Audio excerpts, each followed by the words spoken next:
This is your Channel 19 fishing report for the second week of August, and Lake Erie continues to produce fish. Pick a species, and right now you should be able to go out there and catch a whole bunch of them. We're going to jump right into the walleye report. And out in front of Sandusky and Marblehead, I really haven't talked about that area, but I have a charter captain friend who's gone out there last weekend and did quite well there. He limited out in only a few passes, 42 to 45 foot of water produced fish. He was trolling crankbaits down about 22 to 24 foot of water in the water column. He had a lead of about 120. That was an awesome bite for him. Maybe you can get on that. Lorraine, I caught a whole bunch of fish this last weekend northeast of the dump and east of the dump, about a mile or two, trolling crankbaits, a total of 120 to 140 foot of lead. I was using a 2-ounce snap weight 20 foot in front of my crankbait, and an orange colored lure seemed to be working best on my bandits. That's the crankbait I was using, as a deep diving bandit crankbait. Now in front of Cleveland, you have a whole choice of baits and techniques to use.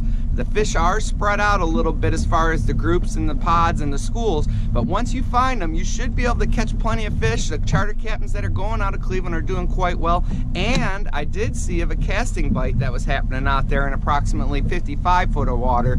So hopefully you can find a school out there with your electronics, sit down on them, troll on them, and catch some fish there.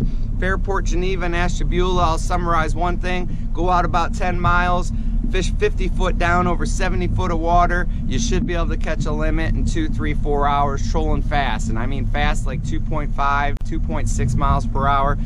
Big spoons have started to produce well out that way. Now the perch bite is still hot over by the island. Lots and lots of people making the trek out there to go catch their limits of perch. I caught 120 last weekend. I was fishing just west of Rattlesnake Island out there. The Camp Perry firing range is still producing fish between D and E can. The bite that was along the border between the islands and Middle Island has slowed down a little bit, but that could pick up anytime as soon as a new school pushes in through there. The bite off of Lorraine is slow pickings. There are people marking fish, they're catching them sporadic, but there's no huge limits of perch coming in there. Same with Cleveland. There are perch to be caught out there, but you really got to graph around to find them. You come in with 30 or 60, call that a good day. Now the smallmouth bass bite, that's where I'm going to go catch a few tonight. The smallmouth bass bite is really starting to heat up finally. It's been slow for the last month or so here on the south shores of Lake Erie.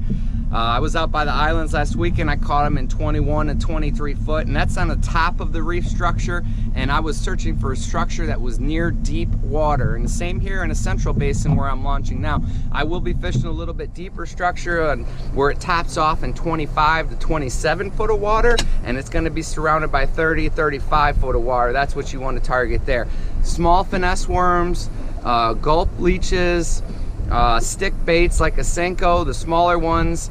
Hooker's tackle makes a great small stick bait there. Those are what you want to use at this time of year to catch some big smallmouth bass. You should be able to put a few 4-pounders in the boat. For more Lake Erie information, check me out on YouTube. My channel is Shoemaker Outdoors. I'm Jonathan Shoemaker, Channel 19 News.